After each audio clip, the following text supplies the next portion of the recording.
এই পরিস্থিতি তো সৃষ্টি করা হয়েছে আমার মনে হয়, কেননা বাঙালিদের এই বাংলাদেশি বলে দাগিয়ে দেওয়া ভিন রাজ্যের কিছু রাজনৈতিক দল, বিশেষ করে বিজেপির, এরা এটাকে বারবার প্রচার করছে যে বাঙালি মানেই বাংলাদেশি। সেই থেকেই এই পরিস্থিতি সৃষ্টি হয়েছে এবং সাধারণ মানুষ আরেকজন বাঙালিকে হেনস্থা করছে, এই পরিস্থিতি সৃষ্টি হয়েছে, আর কিছুই নয়। বাঙালি বলে বাংলাদেশি বলে বাংলা ভাষায় কথা বললে বাংলাদেশি বলে দাগিয়ে দেওয়া হচ্ছে।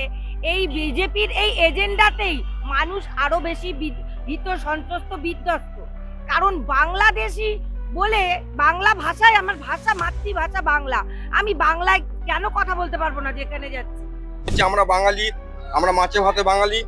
আমাদের যে বাঙালি সংস্কৃতি, বাঙালি দুর্গাপুজো, বাঙালি কালী পুজো, আমাদের যে কৃষ্ণ ভক্তি, এই সমস্ত সংস্কৃতিটা যদি বিজেপি কি করছে, ওরা উত্তর ভারতের রাজনীতিটাকে নিয়ে এসে ওদের সংস্কৃতিটাকে আমাদের বাংলায় নিয়ে এসে, এবং আমাদের যারা বাইরে, আমাদের যে বাঙালি পরিযায়ী শ্রমিক রূপে অন্যান্য রাজ্যে যারা কাজে যাচ্ছে, তাদেরকে যদি মুসলমান হয়, আমাদের যেটা বাঙালি মুসলমান, তাদেরকে রোহিঙ্গা বলছে।